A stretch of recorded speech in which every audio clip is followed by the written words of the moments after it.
This podcast is sponsored by nobody.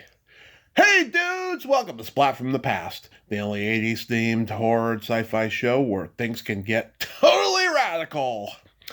Now today I will be welcoming Beth Ward. Beth is a convention manager slash agent up in Tennessee, and I'm gonna have her on today. We're gonna nerd out on the entertainment of our youth and have a little bit of con talk and just shoot the shit pretty much about pop culture and conventions. And Beth and I have been Facebook friends for like a year now. What made me want to reach out to her for an interview was because I love her real talk on Facebook and the way she calls out certain actors that are like clients or are part of the convention scene that are unprofessional and stuff. I love that. I don't see anyone else doing that, at least not by name. She's done it by name, she's done it without name, but nevertheless, she does it, and I admire that. And she seems like just like a really good, genuine person, so it's going to be a great talk today, and I'm looking forward to it. Also, happy birthday, the shock jock himself, or should I say the former shock jock, Howard Stern. He turned 71. There's rumors of him retiring, but yet there's always rumors of him retiring. And he's the guy who made me want to do this. So happy birthday, Howard. Thank you so much. Enjoy your special day, and don't forget to get laid. So, yeah, here is my interview with Beth Ward.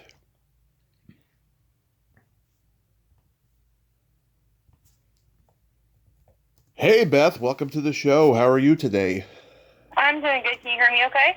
Yeah, I can hear you just fine. Oh, okay, great. Yes, this is such a great honor. Thank you so much for coming on today. We've been Facebook friends for like a year now, and I'm so glad you could do this. Thank you so much.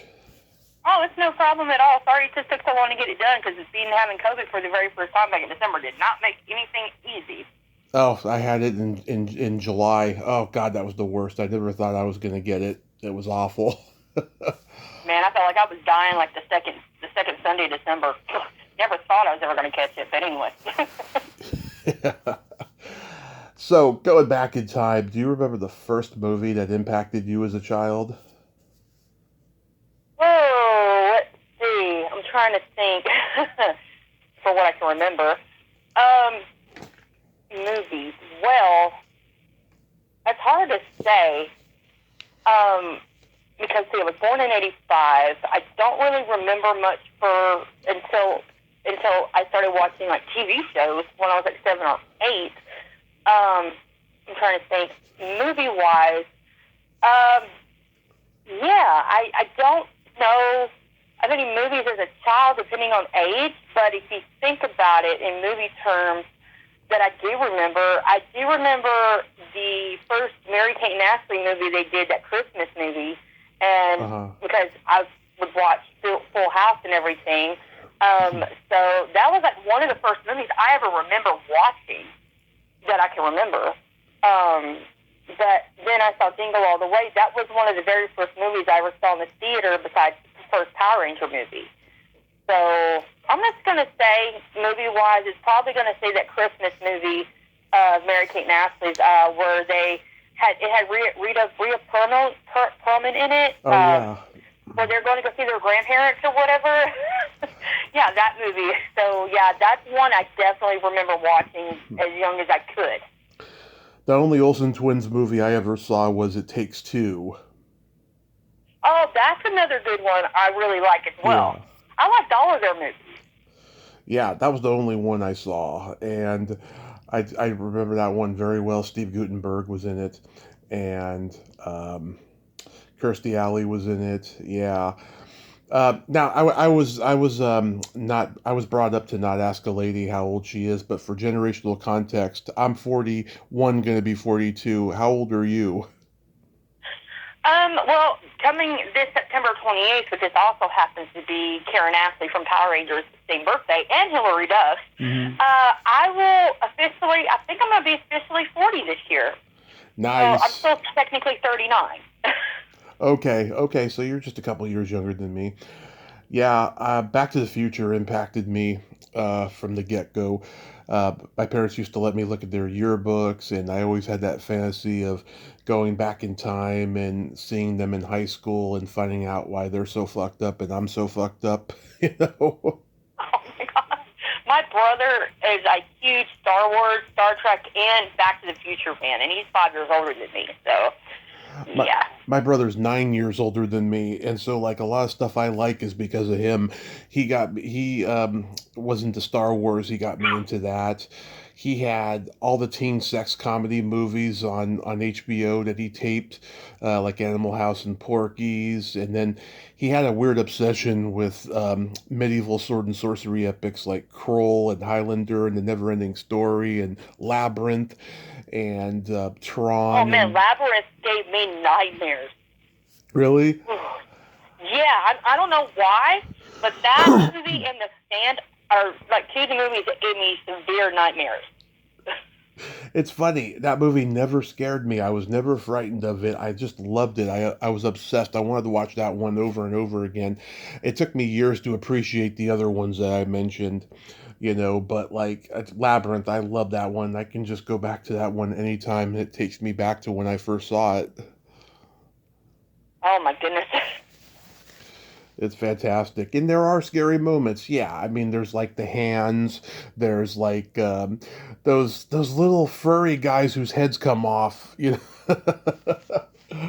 know, actually, you just made me remember one. I do remember one of the first movies I'd ever watched. It was called Hug-a-Bunch. It was this girl that had. It's really weird, but I just for years I couldn't remember what the name was, and then I found it years later on eBay, and I bought a copy of it. And but it's about this girl. She goes into like this alternate universe where it's like these little like dancing like bears and stuff like that and Yeah. everything. I'll have to send you a link about it, but it was called Hug-a-Bunch or something like that. Yeah. So you just made me remember that was actually the very first movie I did watch. That I do remember now. Took me years to remember what the name was, but now you just made me remember it. Wow. Yeah, I can't recall that a movie called Hug a Bunch. I can't remember. But like, yeah, do you remember what genre you gravitated toward the most? As a kid, well, genre-wise, and I don't know if this is what you mean, but when I was 8 years old, my brother got me introduced to Power Rangers. Mm-hmm. And so me and him watched the first two movies in the theater in Clarksville, Tennessee. It's no longer around. The building is still there, but it's falling apart. But yeah, the first two movies we watched. But I watched Power Rangers from 8 years old up until the second half of Turbo series, where like Jason and all them they left, and like Tracy Lynn Cruz and all them replaced, JDF and all of them. But Blake was still Justin. So that was around the time that I left. But I came back to Power Rangers right in mid of Time Force because I went from when I left Turbo, I went into the soap opera genre up until Time Force. So don't ask me why. I just turned it one day on television and there was Time Force, and I'm like, oh, okay, so that's what I'm watching now. But anyway, yeah. So genre-wise, yes. So it was Power Rangers, but I think it was like I watched all sorts of stuff like Power Rangers, Family Matters, Full House, Step by Step. I watched all the TGIF, Sabrina the Teenage Witch. I watched a lot of that stuff. I mean, Adventures in Wonderland on Disney was one of the things I remember watching as a kid. Yeah. It had God, what was her name again? Oh, can't remember, but she ended up being on One Tree Hill. But yeah, so it was but main genre I remember being into was Power Rangers, if that's what you mean. Yeah, just movies in general, like, comedy, drama, action, horror, sci-fi, stuff like that. Oh yeah, I can tell you. I can also tell you that when I like right around the time right before I left watching Power Rangers and Titanic came out. From the time that I watched Titanic from the first night with my parents in the theater, I've watched it over 438 times to date. And I told Billy Zane that too. Well, it's funny, my nephew's 10 years younger than me. He's a big Power Rangers fan.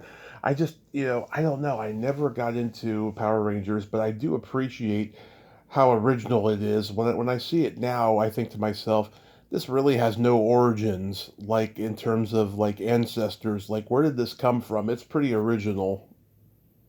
Yeah. See, I didn't know what, like, the Japanese versions and stuff like that they used until later in life when I started learning more and more about Power Rangers. When I was a teenager to a young adult, how a lot of that stuff didn't sync up as good as the actual, live stuff they filmed and everything. So I didn't learn a lot of that stuff until later in life about Power Rangers. So, yeah, it's just pretty crazy. Yeah. Did you have any movie crushes growing up? Movie crushes? Oh, well, I know, I'm just going back as far as I can remember. I had crushes on Josh Hartnett, Leonardo DiCaprio, and let's see, who else was it? Oh man, it's hard to remember a lot.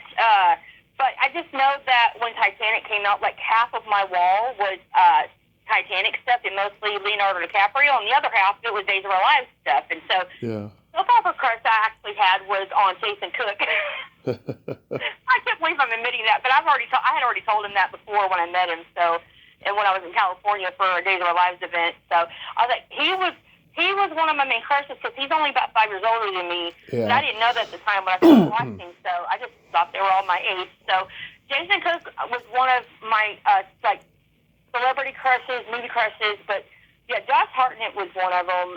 Leonardo, and then Jason, and then I'm trying to remember. Ben Affleck was one. Mm-hmm. Yeah, so because I remember watching Armageddon, was it? No, Pearl Harbor. But he was also in I think it was Armageddon with Bruce Willis. So yeah, that's as far as I remember. But yeah, very early in life, I didn't know what like crushes were until I got to like my teenage. So yeah. That was, especially 97, 98, that was when I started understanding what crushes meant, because I had to have kids at school tell me what it meant. Yeah, let's see, I mean, I'm an old school guy, so like Cary Grant was a big one for me, Natalie Wood, every 80s movie actress I've interviewed and met and become friends with and stuff. It's pretty interesting how that works. I also remember having crushes on Lance Bass and Justin Timberlake, and then Nick Lachey, because in my bathroom, I had at my parents' place on the wall was a big poster of 98 Degrees, and then I had posters of NSYNC, and then Joshua Jackson and James Vanderbeek, because I was a huge Dawson's Creek fan, and so those were posters I had in my room. So those are some others. But yeah, up until I always had a crush on Lance Bass until he came out. But I told him that when my friend later down the road, who was also a soap opera actor, and he was best friends with Lance Bass. And since he was supposed to come to Nashville for a soap opera event, so instead what he decided to do, since that got canceled, was when Dancing with the Stars tour came to Nashville, he got me like an all-access pass. I got to go back. I got to go to the private meet and greet and everything, and he told Lance all about me and everything, and so I kind of came out and said, just like anybody else that told you, but when I was a teenager, I had a huge crush on you. And he said, everybody tells me, and he gave me a huge hug, and he said, yeah, Brandon told so many things to me about you, and he said, I've been so excited to get to meet you, and I'm just like, wow. You were completely turned off by the fact that he came out? No, actually, no, because I have family members that are gay and stuff like that, so no. but I was kind of sad, though, No, but but he wouldn't. But I still liked him. I had nothing against that. no, but like No. you didn't want to be his unicorn. Oh my god. Oh man, I'm just like, oh. But I still like him. I still do. I still have that crush inside of me on him, and so it's always going to be there. Yeah. Have you ever gone to the drive-in? Actually, no, I've never been to a drive-in movie before. Because where I live here near Nashville, we didn't really have them. Mm-hmm. But we had like viewed outside movies, like at my church, or whatever. But other than that, no, we don't. I've never been to a drive-in movie before. Okay, yeah, because I was going to drive-in when I was 2 years old. My parents took me to see Weird Science and Rambo 2 on a double bill. And then they stopped taking me for a few years because I started falling asleep in the back seat and knocking on windshields and stuff. Oh my goodness. But then Oh man. I can remember every movie I ever saw at the drive-in. It's crazy. Every one. Oh wow. And movie theater too. I think the reason why is because you always remember your destiny. Like there's a reason you remember it because that's what you're doing now and stuff. And talking about these movies is something that was going to be part of my destiny. That's why I remember it. Oh okay. You know, but yeah, I'd love to drive in. I wish there was more of them. We got like one here in the Bay Area left, but that's about it. The one that I grew up going to, I loved it. We used to go fishing near the pond there, and they had double hamburgers at the snack bar. That was just out of this world, really good. And Oh wow, that is so cool. oh yeah, I discovered. I mean, what I remember was there used to be a drive-in movie theater in Springfield, Tennessee, near Adams, like where the Bell Witch and everything is. But I never got to go to it. But we went past it, but I never got to ever attend one before they closed it down. So because our church never decided to take us on those kind of trips or whatever. Everything else but that. Yeah, they're a lot of fun. So yeah, going back to television. Yeah, I mean, I watched Family Matters, Full House, Step by Step, Boy Meets World, The Wonder Years, Seinfeld. I got into a little bit later, but it was huge during my childhood and stuff. Like, were you into those I never shows? got into Seinfeld, and I never got into Friends either until I like. don't like Friends. Well, I like Friends now, but I only ever watched it when they had that one episode called the one with the soap opera party, and that's when I started watching Friends. And then now I watch it all the time on top of ER. ER and Baywatch. Oh, yes. So one of my clients is actually Jeremy Jackson from Baywatch, who played Hobie. So, yeah, I actually did have a crush on Hobie. Nice, And I nice. told him that. He said, everybody told me that. And he's like, you don't have to worry about being embarrassed or anything. And I was just like, oh, okay. So, but yeah, Baywatch and ER, that was like two things I would stay with my grandmother on the weekends next door during the week for school. And so ER, it would be on a Thursday night. And so after that, TV would go off after. And the same thing with Baywatch when it would be on. So I just remembered, you're making me remember things. Yeah, oh, that's what I do, Yeah, I mean, I remember those shows. You know, earlier than that, like in the late 80s, I was watching Saturday morning cartoons like The Real Ghostbusters and Smurfs My and brother was the same. Alvin and the Chipmunks, Teenage Mutant Ninja Turtles, Gem. You remember any of those? Actually, I do. I remember the Chipmunks movie. The one where I think this is one of the first ones I ever saw. It was where they were going after this jewel or whatever. I can't remember. It's one of the first ones that I remember because me and my brother still have it on tape and on DVD too. But I don't exactly remember what year it came out. I don't know if it came out before 85 or after 85, but I just remember watching it, the movie. Yeah, I mean, like, there was a very popular toy, right in the height of our early years. It was called My Pet Monster. Do you remember it?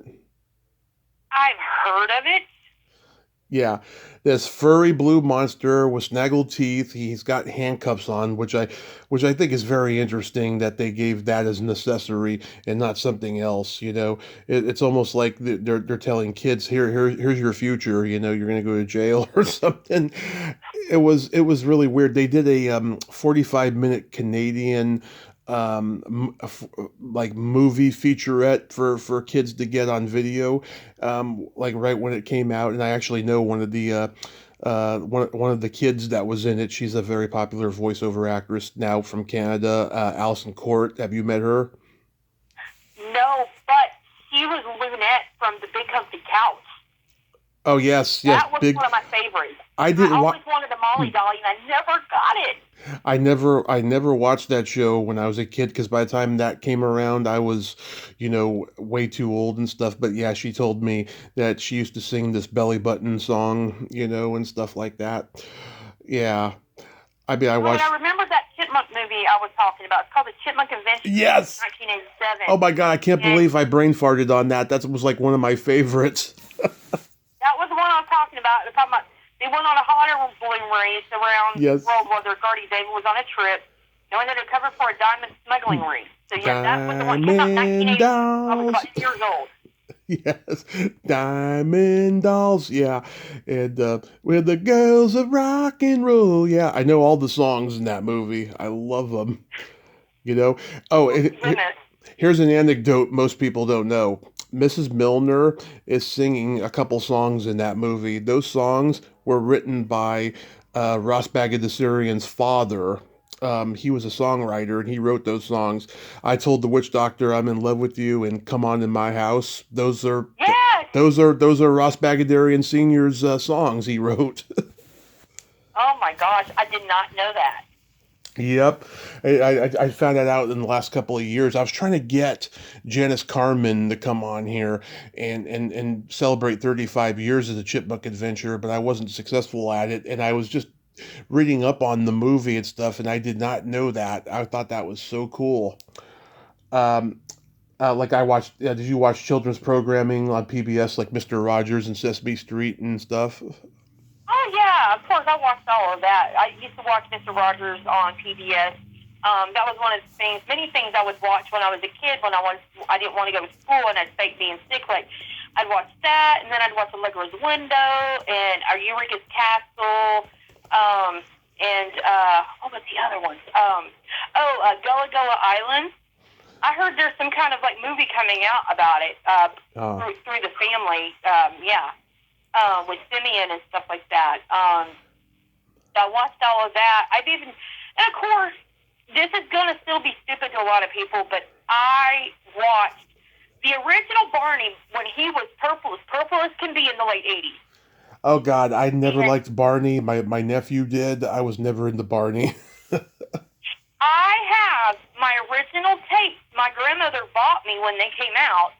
And on top of that, when it became Barney and Friends, I still have all of those tapes still in their cassette cases to this day on a shelf in my closet in a little round thing that holds tapes along with some of my Power Ranger tapes. Mm-hmm. And so I have the original Barney in the Backyard game tape, except for one of them. I'm missing one. And so Barney was so purple, he had a different voice. It wasn't Bob West, as it is now. Bob West ended up being Barney the voice on the Barney and Friends series on PBS. He's a nice guy, by the way. I've talked to him on Facebook before, but I've not met him yet. But I only knew of all of this. And plus, Josh Martin filled in on the tour, who's part of the Dragon Ball Z voice cast. So I just was learning all this stuff later on in life, but I have all these, I still have all these original tapes my grandmother bought me, but Barney and Friends was really, Barney in the Backyard Gang and the Barney and Friends was something I still watched up until 2000, 2001. Yes, I was still too old by the time and then to still be watching Barney, but I'm going to own it. I'm just going to own it. I really liked Barney. I can't help it. And I got them, and so whatever tapes my grandmother recorded of Barney and Friends on tape, she ended up giving to my younger cousin, Lindsay. And then, like, when I was getting rid of a lot of stuff, she's like, oh, Beth's too old for this, so I'm just going to give this to my great-granddaughter. So I come to find out later in life, oh, yes, she gave all of my tapes she recorded over to Lindsay. and Lindsay didn't appreciate them that much. So I was lucky I still have my actual store-bought tapes. So that she didn't get rid of, because she gave me a lot of this stuff when I had to move over next door to my parents when I got older. So I still have a lot of the tapes and stuff, original tapes that my grandmother bought me. My brother's the same way. He still has a lot of his old VHS tapes. And he still has a lot of the stuff that he taped on TV, like Beatman's World and stuff like that, which, don't ask me how I just remembered that, because I was trying to find old VHS tapes that was taped off the TV to transfer to DVD onto my computer. So, because I have a VCR that works still that I got from Goodwill. But yeah, I'm gonna own it. Barney and Friends and all that. So I'm still right there. And then the cartoons I remember was the cartoon of Jumanji, and then the Sonic the Hedgehog, the one that Jaleel White from Family Matters voice. Right. I would watch those in the morning, getting ready for the school bus, and then I just watched it, and I just remember that. So that was one of you're making me remember a lot of stuff that I'm gonna end up like searching this stuff on the computer when we're done, because you're making me remember a lot of stuff that's like been tucked away in memories I couldn't remember for like 20 years, almost 30 years. So yeah, I'm gonna send you a link to this. Back in the early '90s, there was a raunchy sketch comedy show on HBO called Hardcore TV. I used to watch it when my parents were asleep. Lasted like 10 episodes or so, and they did a sketch where Barney is doing a raunchy stand-up comedy act like Chris Rock or Chappelle. It is so friggin' hilarious. Oh my God. Yeah. I mean, you hear Barney's voice with Chris Rock or Dave Chappelle's words. It is hilarious. Oh man, then you get to remembering, like, you can't do that on television or say that on television. It kind of reminds me of that. Yeah, it's supposed to be that. Yeah. Yeah, and then there's also a couple of Nickelodeon things besides Rugrats and stuff I used to watch, like Roundhouse, all that. Keenan and Kel. Watching Good Burger, even though I didn't watch it until like years later after it first came out. So yeah. This is amazing. You're talking to me about stuff that I haven't even thought of. By the time Paramount and Viacom bought Nickelodeon, I checked out. I was never into those Dan Schneider produced shows. They just weren't my cup of tea. I was older by that point. I didn't get into like Zoe 101 or anything like that, but I just mostly, I got into like the Amanda Show and maybe a little bit Drake and Josh, but I didn't get into like Zoe 101 or anything like that, like Sam and Cat or whatever. I mean, I'd see clips, but nothing that I actually watched because I was too old for those things. But I'll still check in because somebody would say, oh, well, you need to check this episode out or whatever. But, I only watched like the first episode of Zoe 101 because it had Ward Crislow, who played on Days of Our Lives. He played Mike Horton on the soap opera. So I only checked in because I had heard he was going to be Zoe's dad. Yeah. So he only was being in like one or two episodes of the whole series. So I only checked in just to see how he would play, like he did with on Charmed. I didn't even watch Charmed until like 2001, 2002, because my cousin wanted me to try to download the episodes on the internet or whatever. So after that is when I got into that. So it's just many things that people would get me into. And that's kind of how it went. Or my brother got me into something or whatever. Or my grandmother or, whatever. So it's just one of those things, like if I don't watch it on my own, somebody has to tell me about it and I'll check in on it. Or if they give me a tape or whatever, or if I'm at their house and I'm watching it and I like it, then I'll go check it out. That's just mostly how it was. How I would get until I got into like middle school or whatever. I just started watching whatever I wanted. I'm sure you saw Harriet the Spy in the theater. Actually, I did not. I remember when that came out. That was like the first Nickelodeon and Paramount movie that like came out, and then Good Burger, and then whatever else. Did you ever watch? I only watched it after it came out, like on tape, and I would go like to Blockbuster or Hollywood Video or Movie Gallery or whatever to go watch it. Like when the Spice Girls movie, that one I did watch in the movie theater. That was because I went with some of the girls from my middle school and we watched it because we didn't have to be in the same theater. And then on top of it, when it was getting ready to come out on tape, our movie gallery had a Dress as a Spice Girl contest. And I went as Sporty Spice just because I was already wearing clothes like that anyway to school. I was wearing like the stretchy like sports pants or whatever. Anyway, but I lost out to a girl I couldn't stand in school, and she was so skinny. She went to my church, and she picked on everybody, thinking she was high and mighty. Her name was Amanda. Yeah. But I found the flyer for it like a few years ago, going through all my stuff after my mom passed, and I found it. I was like, oh my gosh. So I was like, I forgot I even went to this. So yeah, so there was not many movies that I went to the theater to watch. There was just a select few because we growing up, our parents didn't really have the money for that. So so there was only a few movies that I ever watched in theater. No, my brother, but for me, it wasn't but a few movies. Did you watch the Babysitters Club?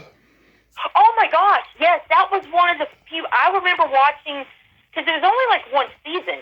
So it came out on HBO, but the thing is I didn't watch it when it was on HBO. I watched it when they started putting it on Disney. And I have some of the videotapes still that they sold in stores. My grandmother got it for me, either when they put it in stores or through the Scholastic book that came out in school for our book fairs and stuff. And then I did watch the movie. Because it had Larissa Olenek from Secret World of Alex Mack, and then of course now years later, now that I know Natanya Ross, she was in that movie, and then Marla Sokoloff, who I also talk with too. I know Marla. Yeah. But that was that movie. Yes, I actually did see the Babysitters Club movie in theaters. That was one of them. Yeah. That was one. So yes, that was like cream of the crop kind of thing. Me and my cousin used to pretend to be babysitters, and I actually briefly was a babysitter for a while, like 10, 15 years ago.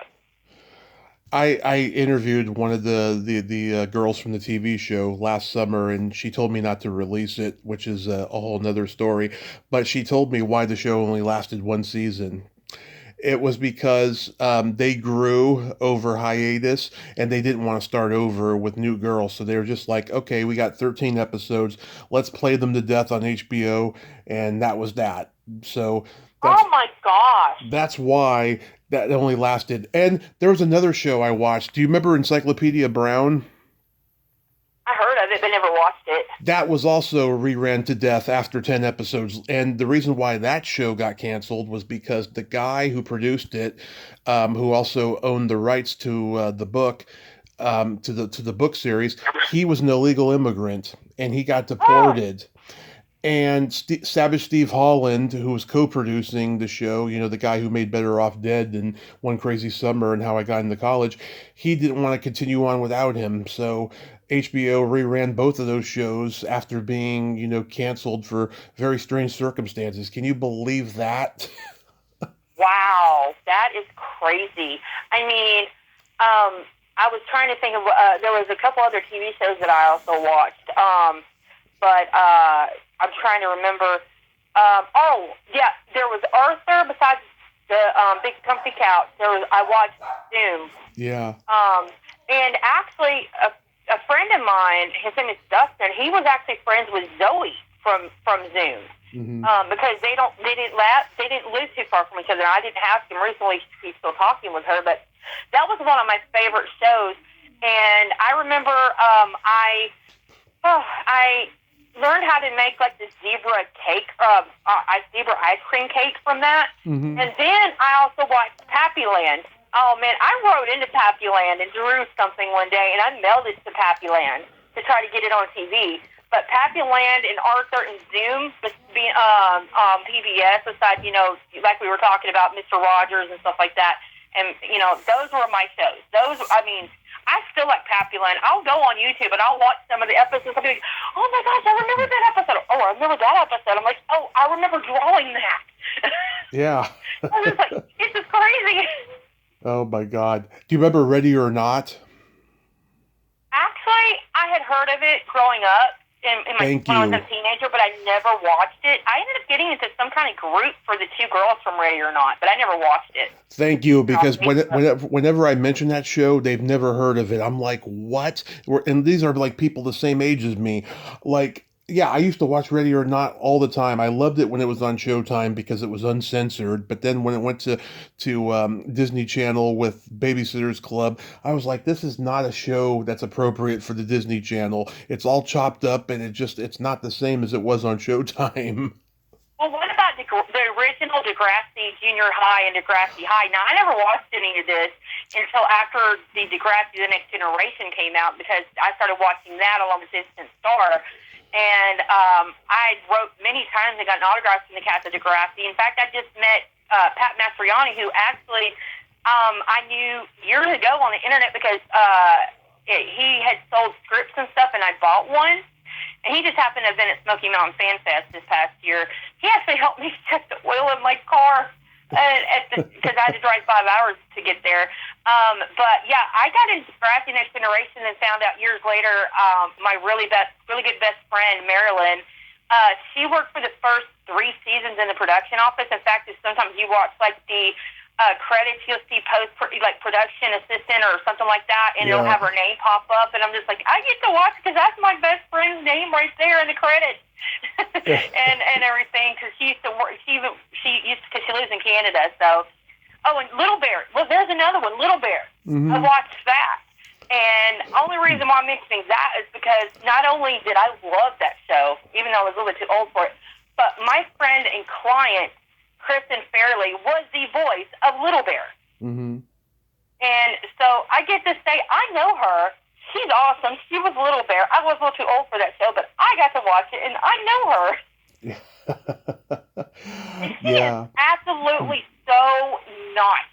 I have never met the nicest actress that I can say for right now.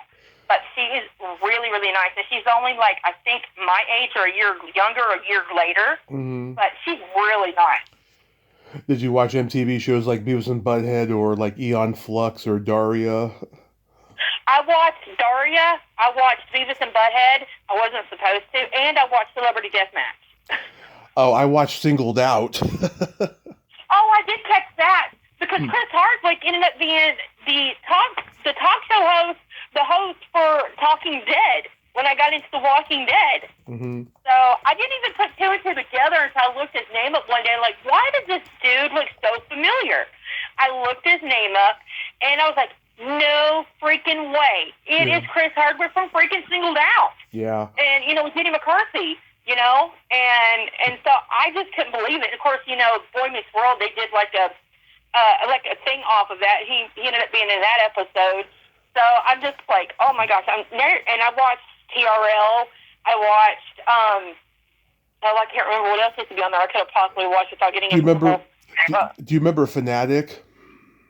Yes, I did. Yeah. I remember watching that show. There was one that still stands out. It's on YouTube where this dorky guy from the South got to interview Jennifer Love Hewitt, and he was so he was so nervous, but she was so sweet to him. It was wonderful. I loved seeing it. Oh my gosh, I remember that episode, and I also remember watching what was it? A show called My Life, and where they people come out with different kind of things that was like they had an addiction to, or like I remember that. I can't remember the exact name of the show, but I watched that. Yeah. So I don't remember any other shows I would have watched that I can remember. I used to watch the live audience version of Adam Carolla and Dr. Drew's Love Line, and I actually liked the radio. I wasn't allowed to watch that.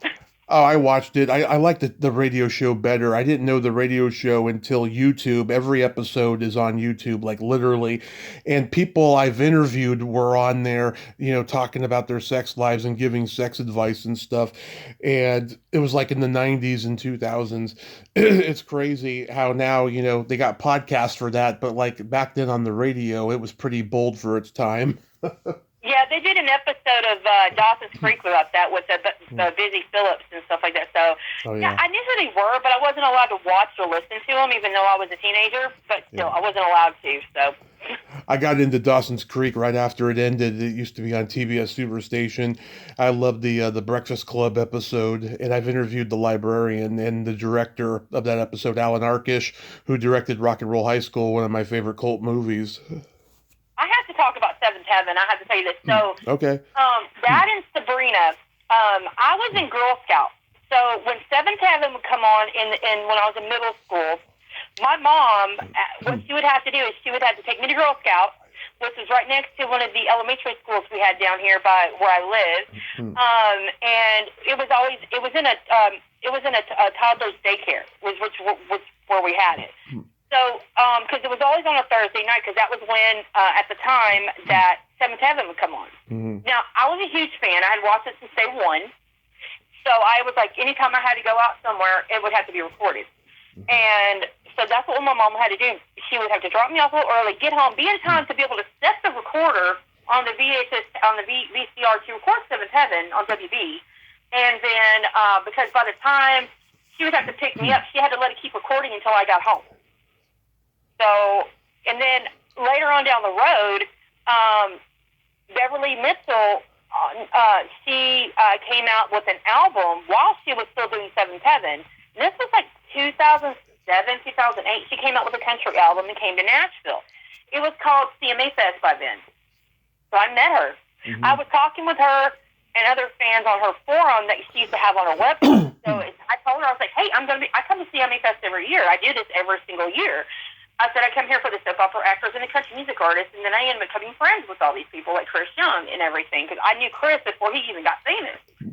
And so I met her. She signed my CD. She signed all of my photos. I had her signed that I printed out and everything. And I had my professional camera because I was doing photography at the time. Yeah. So I went down. And then I went across the street from the convention center, which is not there no more. I went to the Bridgestone Arena. It was called something else back then, and she was performing on the outside version of a concert area. So I went up there and I was just taking pictures and everything like that. So, and I met her husband, very nice guy. He's very, very nice. So that is what I did when meeting Beverly Mitchell. She is the only one from the show that I've met besides Jeremy London. So, but that was my jam. Seventh Heaven and Sabrina were my jam. I can't get. I watched it a few times and liked it, but I can't get into it because of Stephen Collins and getting busted. It just sickens me that guy did that. I mean, sickens me. I know. And I'm even more sickened by Katie Couric's interview. It still is. I just have to overlook it. Just if I want to just enjoy the show, I just overlook it and watch it. But I don't like what happened, and just like they said, they made a statement on their podcast and everything for the rewatch. Yeah. So I mean, I haven't really watched much of their rewatch or whatever right now, but I mean, I don't like what happened. But if I just want to continue enjoying watching the show, even if it's on like TV, or if I'm watching it because I'm bored and I'll go on whatever streaming services or whatever, I'll watch it. Yeah. But I mean, before that all happened, I wrote to him one day and got an autograph. It wasn't personalized for me, but it was just one of the ones he always sent out. I threw it away years later, but because I started doing the autograph thing through the mail, and like Kimberly J. Brown, from Halloween Town and stuff like that. Yeah. So I mean, I've got a wide range of people's autographs from different TV shows and stuff I watched and everything before I started meeting people in person. Like, actually, the very first celebrity autograph I ever had, and I know it's authentic because the guy that used to drive his tour bus, I used to call my Uncle Buddy. And I didn't know till years later he was just a family friend, and he was always telling me to call him Uncle Buddy. But Alan Jackson. Okay. Yeah, so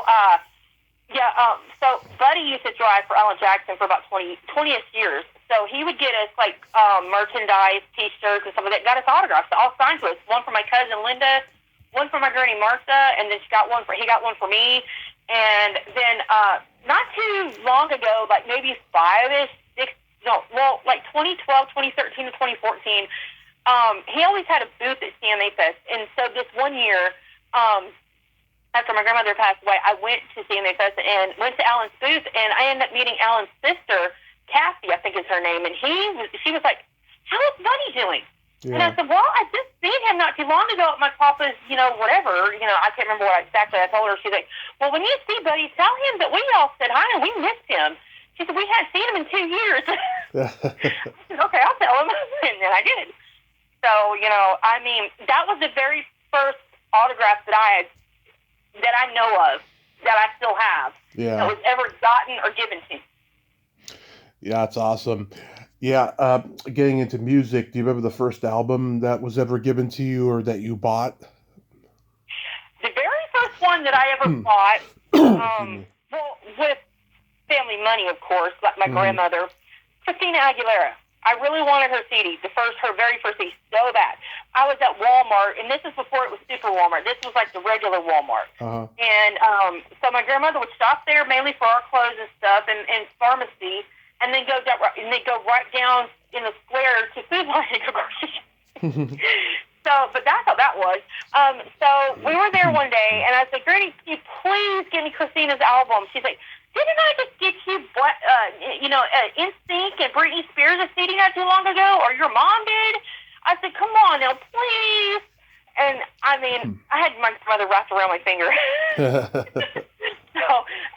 So she got it for me. But the very first CD I ever remember buying on my own was, it was 2000, and it was, I think it was the Wilkinsons, or it was Lila McKen. She ended up knowing years later. She signed every CD album I've ever gotten or ever kept, and she signed them all for me. Still, even her last few. Let's see, yeah, and then let's see, but non-country, because I had so many country CDs that I bought. I remember buying. Well, actually, I don't remember buying it, but this was gotten to me for Christmas. I really wanted it very badly, but there's this photo of me at my cousin Linda's house where we were, because it was big enough, so we started having our Christmas over there, and you should see, like, all these presents for all the kids and grandkids and the great-grandkids. Oh, my gosh. It was like this tree was in a corner, and everything was piled in there. Yeah. And my cousin talked about this, like, huge Pikachu, like, stuffed animal kind of thing. That thing was sucker huge. And so my parents got me Enrique Iglesias' CD. So I got that for Christmas, and then my dad, of course, he got his Titans jersey. And then my brother got his 4-chain CD player that I ended up owning after that, sitting in my room. So, so that is what I remember. But years later, it's hard to remember because, like, I had gotten, like, Mindy McCready, who ended up meeting years later at CMA Fest, the year before she passed. It was just crazy. Maybe Faith Hill, just because my 5th grade teacher was her keyboard and background singer for this one album. It Matters to Me. You could really hear her on the song Bed of Roses. Her name was Elaine Kreisel back then, and then she became Elaine Sherrill because she married Norris Sherrill, who was one of the bass players for Billy Ray Cyrus. I just became really enthralled in all of Faith Hill's CDs and Tim McGraw and I hate to say it. I'm into NSYNC and all that, but I also gravitated to country music just because I live here and everything. It's just one of those things. In fact, I didn't even know what conventions were until 2012 when I met Jason David Frank. I didn't know what these, like, pop culture events were and all this other stuff. I just knew about CMA Fest. That's the only thing I knew, because the way CMA Fest is run, in terms of people meeting the singers and stuff like that, it's totally different how it's ran in this world. Oh, yeah. Totally different in terms of pricing and all that other stuff. You don't, at CMA Fest, when it used to call fanfare, only thing you had to pay for besides your ticket to get into, like, go meet the artists and stuff, you only had to pay for the merchandise on the table. Everything, like a photo with them or their signature, was all free. And usually anything on the table was $5, unless it was like a CD, then they charged like $10. But if it was like a photo, it was like $5 and they signed it or whatever. And that's how it still ran. That's how they still run it. But no, these Comic-Con conventions we all do, totally different. Totally different. And, like I said, I didn't know about what they were until 2012 when I heard Jason was coming to MTAC. And I was just like, I really got to get into this. I was like, I got to meet the Green Ranger. He was the first Power Ranger I ever met. Yeah, so, like, when I was growing up, The only conventions I knew of were the horror conventions, Fangoria's Weekend of Horrors, and I wanted to go, but my parents didn't like horror, so they didn't take me to them. And that was like the only cons I knew. And then as I got older, I started hearing about the con scene blowing up, but they were always so damn expensive. But then after my car crash 10 years ago, which I'll be celebrating 10 years pretty shortly, I just was like, I need to start going to these conventions and meeting my idols because they're dying. I remember when I was in the hospital, I Exactly. think, what's her name? Betsy Palmer died, and I think Marilyn Burns died around that time. And I was just like, I want to meet all my favorite horror movie people, and I did. And I started the podcast not long after, and it's just been a friggin' blessing to me since 2016. So how did you get to become a convention manager slash agent? I'm so glad we're getting into that because I was eager and ready to get into this conversation, and then we can get into the SplatCon little things because I got some tea to spill. Yeah. But so my dad had just passed away in 2016. I'm sorry about that. And yeah, so I knew about what they were the year because I didn't. And after 2012, I ended up going to Lexington Comic Con in 2013. With my parents, we just drove up there one day, 5-hour drive, and I, met Catherine Sutherland and Karen Ashley and all of them, and I knew Blake from years before he was there, and so I started attending them only if I knew about how to get to them and know more about them, and then I met this one agent who I will not mention, sorry, but people will know, if they know me, they will know who I'm talking about, because she used to be. She and I are the same age. She's only got 1 year up on me on this whole agent thing, and she used to be the girlfriend to Christopher Kamen Lee. I do not want to mention her company because of all the things that she did to me before and right after my dad's passing. She was to me left and right about everything. And I was working with her, and she was making all of these promises to attend these conventions for her as a handler and stuff like that. So I started to do her official website for her company. And it was left and right she was having me do changes. And then we had Family Day in 2015. My cousin Bobby came down. It was for me and for my birthday and my cousin Linda's birthday, which was his aunt. He showed up out of the blue from Manhattan because he's into paleontology, Ross was on Friends. Oh yeah. He was a teacher in Manhattan. Yeah. So, she said that if you can't fix this website or put this up there, then I'm firing you. And I wasn't even getting paid for anything. I told her, I said, I can't. My cousin said I cannot bring my computer over to do any of these changes until I get home. And so, I brought it anyway, got in trouble with my family because I was also going to do photography for my family. So after that, she still made all these promises. And then she said she hired one of her friends, and I said, well, wait a minute, I thought you said I was going to do this. She said, well, you told me that you were sick. I said, yeah, I said I had a cold. I told you one day, I never said I couldn't do anything, and it was ridiculous. So, after my dad passed away, she was really rude to me. She didn't give me no condolences. She acted like she was Miss High and Mighty and wanted as a model and all this other shit. And, I quit, and then after I went to Lexington, I met Sandy Stelner and everything like that, and some of the guests that I actually knew personally from meeting and stuff. I was like, hey, why don't you become an agent? You can do this. You know everybody. You know a bunch of people. I said, yeah, I do. I know Philip Jean Marie and Kristen Renton and all these people that went from being on soap operas or whatever and became a Power Ranger or went on Sons of Anarchy or whatever. So. In April, I started talking to Carla Perez, and I was already friends with her, and so I got her. So I started doing it, and I got her booked into Nashville, Fanboy Expo Nashville, which was their only one. Yeah. So, but while before that, I went online, and I said that this is what so and so did to me. Here's the proof. Here's the receipt. This is what she did. She lies. She constantly promised me things that she never followed through with, and then went behind my back saying I was trying to, take advantage of her clients by wanting to be a handler at one of these events that I was trying to get them into, but she wanted her boyfriend in there instead. No, she didn't want Catherine and Nakia in this event. No, she wanted her boyfriend, saying, "Oh, well, he has a comic book out now."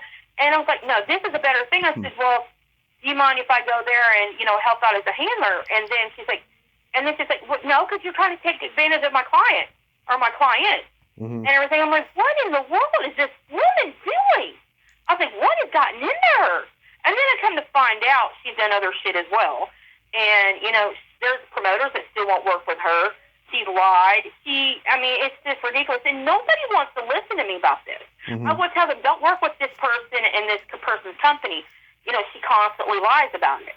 Right. So, but anyway, I became an agent in 2016. I took on some Power Rangers and the other actors that I knew, and then some referred some to me and everything. So it was going pretty good. It's really nice. I was getting taught by another agent or two, both who I no longer talk with, and the other one, she says stuff behind my back now still. Yeah. Took on somebody I recently trained this past year to become an agent, and now he knew everything I told him about her, and he still is working with her. Yeah. And I'm not the only one. AEU bookings can back me up on some of this. They said, "Oh yeah," they came to me one day, like a year and a half ago, and they was like, "Oh yeah, you know what? I should have listened to you about so and so." And I was like, and then they told me what all she did, and I said, they said, "Oh, we should have listened to you." I was like, "I wish people would listen to me." I was like, "You don't want the grief of working with certain agents I try to be truthful about that's either done wrong to me or to others, and I try to tell the truth." And I'm like, it's just ridiculous. But anyway. Years later, I started getting friendships with Smoky Mountain Fan Fest. They're like family to me. I've been doing their show since year one. I had Justin Diamond in the first year. Oh, it was actually one of his last shows he ever did before he got sick, and he was the one that told me about it, but he didn't know about the lung part until after. Yeah. But, so it was one of his last shows. We were going to have him do the second year of Smoky Mountain Fan Fest, which was going to be year two. Year two, I got Jason Marston in. And then, if it wasn't for me, he would have been doing the show every year because he's with the lip works. But so cut to SplatCon, and before SplatCon happened.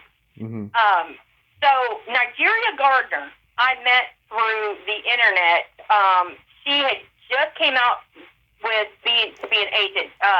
She was friends with Tasha Scott, who used to be in this one movie with Jaleel, it's not Camp Nowhere, but it was Camp something. I can't get the name out of my head. Anyway, not Trip Beverly Hills. No, it wasn't that one. But anyway, so we became friends. We were going to collaborate and partner up, and also help her get her some shows. And so what happened was that I got her a show because she had Annalise Vanderpool. Got her into Fort Smith Comic-Con, and this is when I was still working with Candy Milo after what she did to me that same year. Oh, you got to tell me about that because I know Candy pretty well. I got a story to tell you about that off of the interview. That's the next thing I want to tell you about. Okay. That's another kid, rather still privately. Okay. But anyway, back to Nigeria. She also had Trina McGee and her husband, and then in between that time frame, after I was training her, I was giving her tips and advice and everything. And so once I got Annalise booked, she did a total 180 on me and said, "Oh, my lawyer says I don't need to be working with anybody." And then she had her so-called assistant named Paige, literally become a fucking rude ass person and saying really bad things to me. And I said, "Oh man, now I'm feeling like I was used." Because after that happened, she poached 6 people from me and got 3 of them to not even talk to me anymore. Then I come to find out Nigeria was telling them apparently things about me that were not even true. And I don't know where she got those ideas from. There were things that I didn't even know what she was talking about, things privately about me that nobody could have told her, saying I'd done this and I'd done that. And I'm like, what is she talking about? Like, one thing, that never happened. 2, that's not even possible. And 3, third is impossible. And so So then on top of that, then she got some promoters not to talk to me anymore by telling them the same exact thing. And the only way I found out about this was because after the whole SplatCon thing happened, almost everybody on her roster fired her. So I got to talking with some of the ones she posted for me and got them to stop talking to me, and they told me. I was like, well, I knew this was going to happen, but the whole thing with Nigeria was when the SplatCon stuff happened, I did not know it was her. She made up a fake name called Rachel, and she wanted my Thunderman's cast. And even though everybody lived in California, it wasn't really going to cost them. They offered all this money, $2,500 guarantees for everybody. Well, one thing is, Kara didn't want to do it. She felt a little off about it. Rosa, when she heard everything, she's like, I so do not want to touch this convention. So Chris and all them, they didn't want to do it. So we took that up. Plus, they wouldn't pay for an agent travel. I said, look, I don't care if my clients live in California. For this show, you're going to have to fly me in. She's like, well, we're only keeping money for just the ones that don't live in California. And every single person just about all lived in California. That's when I knew. That's when I knew one thing. I found out it was Nigeria. It was faking to be Rachel. And then on top of that,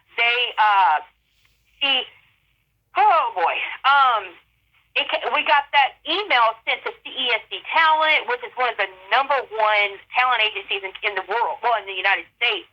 And then Rosa emailed me that what Billy and all of them emailed her and everything. She's like, did you know about this? I said, yeah, I knew about this. This is the whole reason why I got all of y'all backed out. I was like, as soon as I found out it was Nigeria, I knew this thing was a fake. I knew this thing was a money grab. I knew this thing was a scam. And then I come to find out from my friend Chris, who also he's an actor himself. He lives in Florida, but he also knew he knows the Switcher Shorts cast. I only knew Venus and Michael, but he knew everybody. And so he said one of them came to him and said, oh, no, I backed out of this. I found out it was a scam. I backed out of this. And he said, I tried to tell everybody else, they wouldn't listen. So once we found out it was getting closer to the event happening is when people started coming out saying, oh, man, we haven't gotten our flights. We haven't gotten this and everything.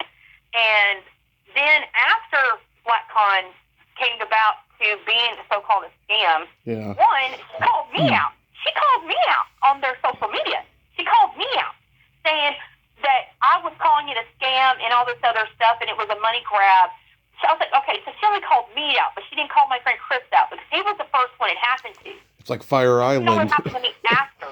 Yeah. And I was just like, well, one thing is everybody knew about Nigeria Garner and her and Leon that, this was all a scam and everything. So the key that I did find out after it, she was getting death threats, lawsuits, and everything. And now apparently she's in hiding right now. Yeah. Fear for her life. I remember Noah Hathaway posting about this whole incident. I'm like, you don't know the half of it. So right before it happened, Peter Sidarso and I were at FadCon in Kansas City, and I was talking to him about it. I told Peter everything about what happened. He said, okay, well, I'll look into, whatever. So when it came out, him and I were talking. He was like, yeah, I kind of figured I should have listened. He said, well, at least it wasn't costing me anything, because I was already living here. It's not like it was costing me gas or anything like that, because it wasn't far from where I live. He said, it's just unfortunate that I had to lose a booking out of it and everything. So, there was that. So, but the thing is that Nigeria was a person that was lying to promoters, lying to talent, and she was also claiming to be booking people she didn't have. She wouldn't take off clients that dropped her that came to me, like Trina McGee and Marcello Sedford. When they dropped her and they came to me, I even had to send a cease and desist to her, and she said, well, I just got off the phone with them, and they said it's not really a problem that I just keep it on there. I was like, really? You're keeping clients on a website or on social media that you no longer represent and everything. I'm like, that's just false advertisement. So now she's got no clients to deal with. Well, Then I just got up, huh? I was offended by that name because that was like my dream name. If I ever had a con, it was going to be called SplatCon because this is called Splat from the past. Yeah, well, they got, they had that cease and desist from Viacom and Nickelodeon because they were using that name and logo and everything, and, they're getting away with it. And I was just got off the phone a little while ago with a mutual friend with mine and Chris's, and I was telling him I was doing this interview, and I said, well, I guess I'm just going to have to spill the tea here that Chris told me because we were supposed to do a podcast about everything, to wrap up everything about Nigeria and everything that was going on. Right. And I had people that, like Gary L. Gray, he was one of her clients, and I, told all of the tea about what I knew, like right now, like she so-called gave up her company to this person named Allison, found out that the photo that she was using on the website as this so-called Allison person is a stock photo, and this is everything I covered on TikTok. And they said that it's now located in California, while Nigeria actually lives in Pennsylvania, and all of this is a lie. Everything on her website is a lie. Everything about this so-called Allison person, the phone number, all of this stuff, everything is fake. She wants everybody to believe that she's no longer affiliated with this prestige appearance company. Right. When, in terms, everything on there, the name and everything's all a lie. She's just trying to get everybody to turn away from her and believe that, but she's still booked. Yeah. Well, I don't know if Allison Reyes has dropped her or not, but, Michael Bauer and everybody else has dropped her, and she basically has no clients. And one of her last bookings was with Carla Perez and Sky Frank, which just, this one just happened. That's going to end up being a cluster, what. Yeah. But that's all the information I have about Nigeria and what she did to me. And what we all found out about her to be a complete lie. And she's just a person not to be trusted. And so if she even tries to go back to being a booking agent, she's literally going to have to really change her name or come out with a video explaining everything she did and own up to what she did. She needs to own up to stealing money from attendees and vendors who have still not gotten their money back, by the way. And just own up to everything she did. If she's even going to be considered to be even accepting apologies by anybody to do that. So, Jesus. I mean, one of these days, when I tell somebody not to talk with or work with an agent or a company, maybe one day they'll believe me. Because I came out almost 6 months after finding out everything about SplatCon, and I warned everybody not to even touch it with a 10-foot pole. Yeah. No, nobody listened. So maybe between all this, people will start listening to me being a truthful person. I tell my clients, I was talking to a new one I just picked up actually on the phone on Friday. I told her, I said, I try to be truthful. I said, I try to tell people the truth. If they're going to be working with an agent or an event or whatever, and it's somebody that I had dealings with or found out and got it verified and have receipts for, that there's a problem with that and you don't want to touch it, then, I try to do that. But apparently people don't like being told the truth. Yeah. And also people only listen to one-sided stories. Of course. So, of course, those are some Power Ranger people, but I'm not going to name who. But there's actors that believe one-sided stories and don't want to listen to the other person. So that's another thing. That's one thing that really pisses me off is somebody tells you one thing and you don't get to listen to the other person's story like they do in court. I'm like, really? You're just going to listen to this one person because you know them really well. But yet you don't want to get the understanding from the other person who may have actually receipts to prove what this person is saying is not true, that they heard from somebody else. Yeah. That's my life. That is my life right there. Yeah, because one of the reasons why I wanted to have you on, I loved how you were calling people out on Facebook, especially last summer. There was a person you mentioned, and then a person I don't like was pissed off and called you unprofessional. A con booker who I noticed is no longer on your friends list. I'm getting close to unfriending this person as well, and I was like, oh God, okay, I got to put her on my list to get her on here sometime because I think she's got stories.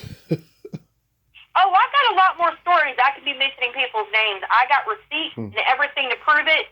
But, to be on a professional end, because who knows what this interview will do, I just try to be truthful. I try to tell people the truth.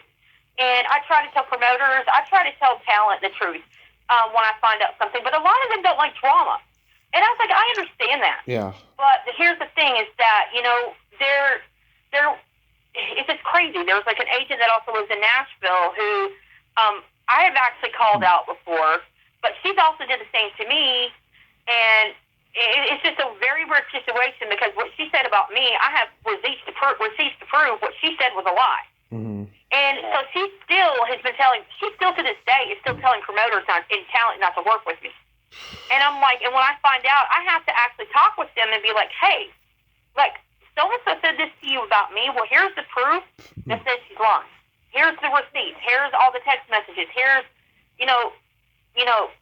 talk from other talent that says that's not true. Yeah. And I was like, who are you going to believe? Somebody that's just telling it to you or somebody that can't prove it to you? See, that is what is wrong with this entertainment industry, especially when it comes to conventions and all the agents, is just because of competition. Mm-hmm. So when you want to work with somebody, collaborate with them, they think you're going to take that talent away from them. Well, I've never tried to do that. It's only happened to me. I collaborated with a few people, and then with Nigeria, it turned right around and took clients away from me. I even had some talent that got spoiled by an event and decided to drop me because they figured out, well, they can just get it through themselves so they don't have to pay me the 10%. And that happened with an actress from a popular 90s TV show I don't really want to get into, but that's what happened. Oh, wow. She got spoiled with a very big, huge nostalgia event that happens every year. And so her and her mother her manager / stepmother, they decided to drop me because they found out, oh, well, I can make almost $10,000 and not have to fork it over to anybody. Mm-hmm. So they decided to tell this promoter who I was really good friends with, and still am, and said, oh, well, no, she doesn't book me for this anymore. And I'm just like, what? What the fuck? And I'm just like, I'm just like, this is ridiculous. So, these 90s folks, they, especially them, they get very spoiled if they get a $10,000 guarantee and think, oh, nostalgia, I'm going to make past this. Well, she broke even. She just broke even on the event. Both times. Mm-hmm. First one was booked her, and when she booked her own self for the same event the next year, she broke even. So she literally didn't make no more than $10,000. And so, a lot of them get spoiled and be like, oh, man, I can make a lot of money on this. So they either will book themselves, which I don't mind because I'm a non-exclusive agent. So, but it's just the ones that get really spoiled that they think, oh, they can make this much money. So if they don't have more than one agent, then they'll just book themselves and literally just keep me out of the cold. And that kind of happened in a sense with Candy Milo. Yeah. But there's a story to that. I booked her for a UK event, and she got mad because her and her daughter did not get first class. Yeah. Which she never said she had a problem with. She said that once she got there, that her back was hurting the whole time. I'm like, okay.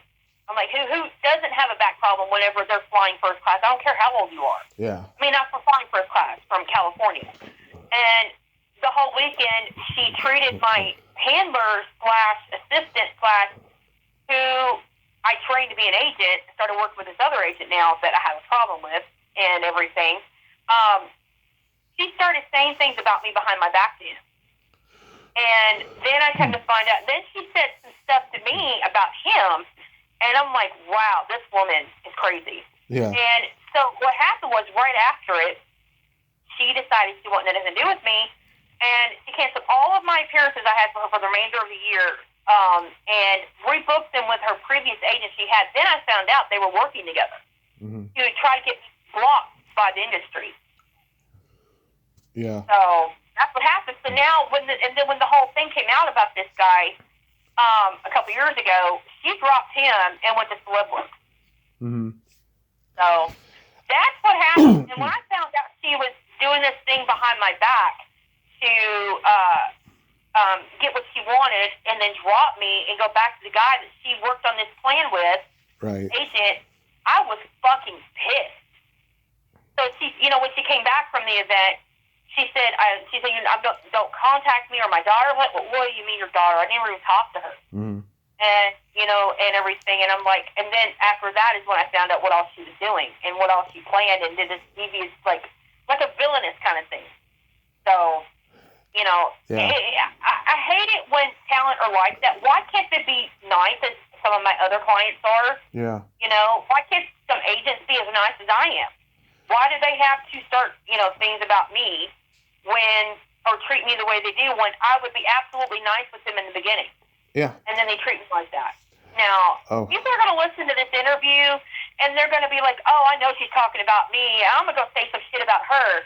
I'm not trying to start anything. I'm not trying to start drama. I'm just trying to tell people the truth and what happened to me. Yeah. And that's what these interviews are. You want to tell people the truth, and I'm not trying to start drama. People may think I am, but I'm not. Yeah. But the thing is that tea has to be spilled, and I hate to say it, but it had to be somewhere. So people need to know what's going on in this industry, especially people that want to become an agent. And they may see the good and, the very good in it, the getting to meet other celebrities at events, stuff like that. Mm-hmm. But, it's just one of those things.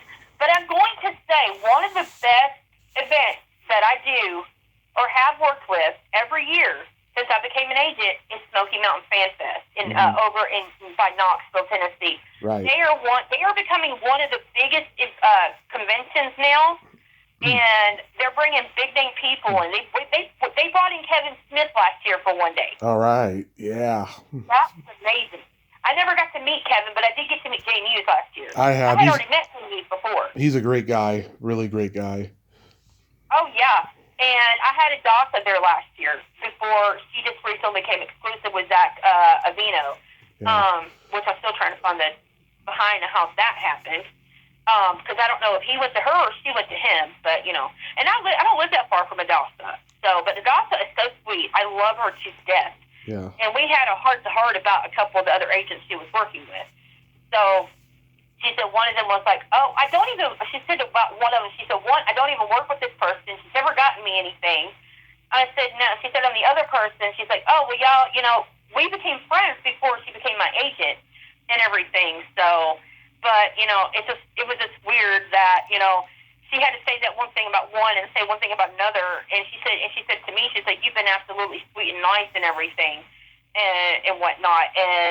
But it's just, I wish people these days would listen to people when they're telling the truth about something or somebody. But I'm just giving props. I'm just absolutely giving props to Smoky Mountain Fan Fest. Ty, Kyle, you hear this interview, I'm talking about you guys in a good way. People need to check out this convention. They have Smoky Mountain Terror and Smoky Mountain Anime Fest. They are becoming one of the biggest. They are they started out small, but they're coming out huge out of the gate, and they're still doing a great job. And I work with them every year. And even if they don't bring one of my own people, and I'm able to bring somebody from another agency, like I did the year before in 2023 when my mom passed. Literally, we were just getting ready to start Smoky Mountain Fan Fest, and my mom passed away on July 30th. And I had already booked in Nathan Mitchell from The Boys through JDF manager he had before he passed. So we brought in Nathan in, and his agent was like, oh, do you want somebody else to cover for you? I understand. Like, no, the hotel's covered. They've got me covered. I said, look, I can handle myself professionally as if he was my own client and everything. So even and then when I was there, all of the other talent that came in that I have known since day one, since year one, they were all coming up to me, giving me hugs and condolences and everything like that. Even talent that I had known since year one that were coming every year or every other year, they came up to me, were giving me condolences, and agents as well. And so this is why I'm giving props to that event that I like doing every year. Yeah. Just because people need to know about it. But they have never done me wrong. Absolutely not done me wrong. And they do me very well. They are absolutely amazing. But there are some shows that, let's just say, they cater to certain agents. They will only work with certain agents. That's one thing I really don't like. You need to give, you need to start working with agents. And, so it's just one of those things that I can't stand. It's just, people need to branch out. Right. You may work with this one agent every year. Oh, yeah, but have you never thought these other agents may have somebody that wants to do your show, or fans want from that agency that is with nobody else, and you have no other way of reaching out to them directly? They may not answer DMs. They may not check Facebook. There's people I've reached out to that do not even check their DMs. And half the time they only check their emails before that, Right. So that's about it on that. I mean, it's just I've given my tea. I've given my truth. I've been honest. People may not like my honesty. And if you don't like honesty in this, what's wrong with you? Yeah. That's one thing I'm hoping people will come across when everything I've talked about the ones that I've called out, the ones I've talked about, good or bad, people need to listen to truth. Yeah. They need to get the other side of the story. That's what I'm hoping comes across from this interview, is that people, even talent, will get the other person's side of the story. Don't listen to just one person and then go after them and say, I'm not going to talk to you anymore. I'm going to block you, this or that. You need to get the truth from that person. Right. That's all I'm hoping that this interview comes out about. It's 2025, people. There's California fires going on. Yeah. There's people I reached out to that didn't want to talk to me anymore years ago. And I've reached out to them to see if they're doing okay. Like the Little House on Prairie people, I've checked Allison Arngrim, I've checked on her. I've checked on my Power Ranger people, Chrissy Ann and Peter Sidarso, who I'm fixing to have it more phenomenal at the end of March. I checked on them, and Chrissy Ann is doing amazing things right now, helping out everybody, buying stuff, people's food and toiletries and all this other stuff. She's doing amazing things out there. David Chokachi from Baywatch, he's one of my clients. Yeah. He's helping getting pets and stuff like that rescued onto planes and stuff, and it was covered on the news out there. Yeah. I'm just, there's people I don't talk to or do not talk to anymore, and I reached out to them just to see how they're doing. I've checked on if they're okay, because they haven't been on their social media or whatever, just on them. Yeah. So if I'm a horrible person, if I've done something wrong, then why in the world am I doing something nice? Why would, see, that's what I'm trying to get people to come across. Get the receipt from the other person. Right. Then make your decision if you want to talk to that person or not, all right? If same with promoters, same with shows, check in on other agents. They have being at your show. Yeah. In talent. Check on those, get your second opinion before you make an opinion and decide to say, nope, no more. Get that second opinion. Get the second person's side of the story. That is what I don't like, is when people don't do that. Because some people are rude. Some people have their own agenda. Right. So that's all I can say about that. I'm just hoping that my truth and honesty through this whole thing, letting people know about certain things, something. I'm doing my best out here.